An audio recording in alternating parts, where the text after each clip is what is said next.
Hello everyone and welcome to Talk Health Thursdays. Now Talk Health Thursdays is an initiative by Informed Health where we are going to be talking about one clinical condition from the nutrition perspective every week.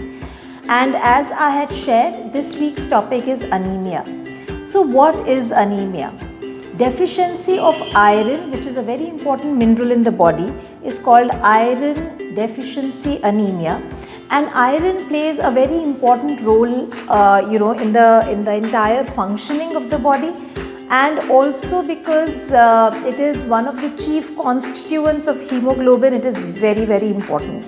So what is hemoglobin? Hemoglobin is a protein molecule which is part of the red blood cells, the RBCs, and it carries oxygen along with RBCs to all our cells. Okay, now cells are the smallest part of the smallest unit, functional unit of our body, and these cells require oxygen. Our entire body requires oxygen for optimum functioning.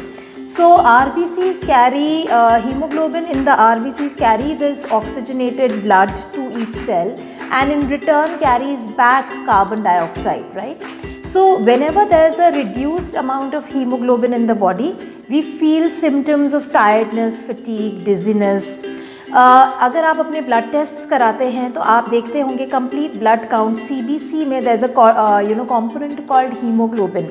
Now the normal range of hemoglobin for women is anywhere from 13 to 15.5, and for men it's 13.5 to 17.5 grams per deciliter.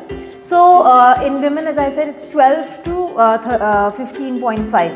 So जब भी ये haemoglobin कम होता है, let's say if it is from 10 to 12.5 or 10 to 13.5, we say that you have moderate iron deficiency.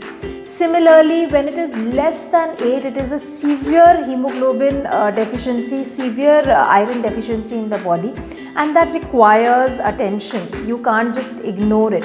Symptoms, the classic symptoms if we talk about of hemoglobin are tiredness, fatigue, feeling of dizziness, pale skin. A lot of people have palpitations, they have breathlessness. Similarly, hormonal issues, missing in girls, in women, there's this irregular periods, missing of cycles. Similarly, hair loss. So all this is associated with reduced iron levels. So what are the foods which are high in iron, and how can we include these foods on a regular basis in our diet? Now iron comes from two kind of food sources. One is called the heme iron, the other is called the non-heme iron sources. Heme iron sources are the sources which are the non-vegetarian sources, so a lot of meat, chicken, poultry, fish, seafood. These are the sources of heme iron. They are rich sources of iron, and the body is able to absorb and assimilate this iron, very well. Now for vegetarians, don't be disappointed, because vegetarian sources of iron are also in plenty, and with proper do's and don'ts, our body is able to also improve absorption of iron. We can ensure that the iron that we are eating from food gets absorbed easily. So what are the vegetarian sources, the non-heme iron sources? Are beans and lentils, are dals, beans like rajma, chole, जिसे हम काबुली चना भी कहते हैं, are excellent sources of iron. Similarly, nuts and seeds, nuts like almonds, walnuts, seeds like halim seeds, they are also called garden cress seeds in English, are excellent sources of iron. In fact, a lot of clients of mine who experience hair fall, hair thinning, premature hair graying, I recommend them to start using garden cress seeds, and in my practice I have seen immense positive results on regular inclusion of nuts and seeds. Similarly, we know green leafy vegetables are good sources of iron. Then there is beetroot, which is a beet greens, also is a good source of iron. Apart from that, there are dates, dry fruits, जिसे हम खजूर भी कहते हैं, are excellent sources of is an excellent source of iron. So we can include dates, jaggery, nuts and seeds, chickpeas, in our diets. We can use halim seeds in our diet. Simple things like coriander is a very good source of iron. So for pregnant women, like I always prescribe that you take mint and coriander chutney once or twice, with your breakfast and with your lunch and dinner. So that takes care. So methi seeds, fenugreek seeds जिसे हम कहते हैं. These are all food components, herbs and spices which are required not in great amount, but they are required at consistent times. So maybe a breakfast, if you're having breakfast, you could include poha, which is a good source of iron. You could add nuts and seeds to it. Similarly, for lunch and dinner, you could have a methi dana chutney. You can have methi dana sprouts as part of salads. Similarly, you could have mint and coriander chutney. You could have dates as a snack. So when throughout the day you are eating iron-rich, sources of food, your iron levels begin to rise and stay consistent. Okay. Now, what you also have to remember is that there are certain things that work for and certain things that work against proper absorption and assimilation of iron in the body. So there are do's and don'ts that you need to keep in mind. So what are these? Let's talk about the do's first. So the first do is that, whenever you are eating iron-rich food, make sure that you supplement it with vitamin C. Now, iron absorption increases in the presence of vitamin C. So therefore, food combinations like poha with lemon, or mint and coriander chutney with amla are ways in which you ensure that the iron from the food that you are eating is definitely going to get absorbed in the body, right? So always use vitamin C rich food along with iron rich food to improve and enhance iron absorption. The other thing is that there is a trace mineral which is very, very important for absorption of iron in the body, and that is copper. So when whenever you if your hemoglobin is less and you're thinking of supplementing and improving your hemoglobin levels in iron intakes, make sure that you also have copper going in. So now in our ancient traditional wisdom, we've seen that people used to wake up to water which was stored in copper vessels, copper glass, copper lota.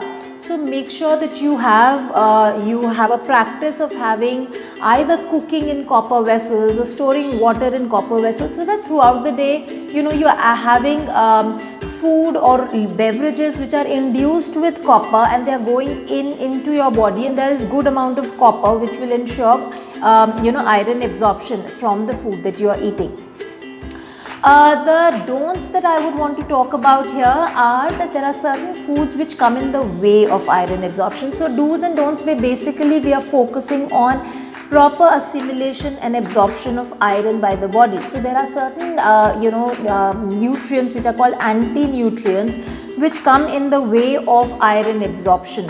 Things like tannins, caffeine, that we get from beverages like chai and coffee. So make sure that when you're having iron rich food, or when you're having any kind of snack which is iron rich, then you don't have tea and coffee along with it. You could have a gap of 20-30 minutes between this meal and your chai and coffee. So a lot of people, when they are trying to move into a healthier lifestyle and they want to wake up to nuts, let's say, so they start having, they remove the biscuits that they were earlier having with their tea and coffee in the morning and have nuts with it. Now, as I just mentioned, that nuts are an excellent source of iron. So if you're having nuts, that's one good thing that you're doing, that you're eliminating the processed foods or the junk or biscuits from your diet early in the morning, and you're incorporating a healthier option. But if you take a look at the meal combination that you are making, then your nuts are being taken in with chai, and then all the nutrients of the nuts will not be absorbed because of the tannins and the anti-nutrients which are phytates present in the tea and coffee. So make sure that you can space your chai and coffee a little away from your main meals. So if you're having a breakfast which is good in beetroot, good in iron, then make sure that your chai and coffee is half an hour later. Fine. The other thing that you need to keep in mind with iron absorption is, yes, that more and more research is also proving that calcium also hinders iron absorption. So please make sure that you're not having calcium rich food alongside with iron rich food. So earlier combinations of having poha and curd were two main nutrients of iron and calcium going in together, but now we've started modifying this combination, because calcium from the curd will not allow the iron from the poha to get absorbed. So these are two things that you need to keep in mind while to enhance the iron absorption by the body. Please do not self-prescribe iron supplements, off the counter iron tablets. You have to first get yourself tested, check what is the range of your hemoglobin, and if you feel, if your reports show that you are deficient in hemoglobin, then make sure that you go to a doctor and then let the doctor prescribe the iron supplementation to you. In many clients, we've seen iron supplementation causes constipation. So, we don't want any kind of added issues for which, reduce our health and well-being. So, it is always important to eat a balanced diet. Now, that also brings me to a very important thing, that is, आजकल देखा जाता है that people who go to dietitians are given a lot of fiber. So they are eating bran rotis, or they are eating additional fiber along with their meals so as to feel fuller. Now this additional fiber, please remember that our food contains natural fiber. Now anything that you're eating way beyond artificially putting into your food is also going to come in the way of iron absorption, and not just iron, but other trace minerals like zinc, chromium, selenium, calcium, iron, all these things, all these vitamins and minerals, all these minerals and trace elements do not get absorbed in the presence of additional fiber. So do not go by those kind of diets where you're given food just to feel fuller. They are nutritionally, I would say, imbalanced. Make sure that you are following a very holistic health program and not filling your meals or plates with choker and bran just in the name of weight loss. So iron is, as we've spoken about, that if you want to improve iron in your diet, I've talked about the various sources of iron, and you stay tuned for our next Talk Health Thursday, and we'll keep you posted on the next topic. And if you have any questions, feel free to write to me in the comments box below, and I'll love to respond to that. Thank you. Eat well, live well, be healthy.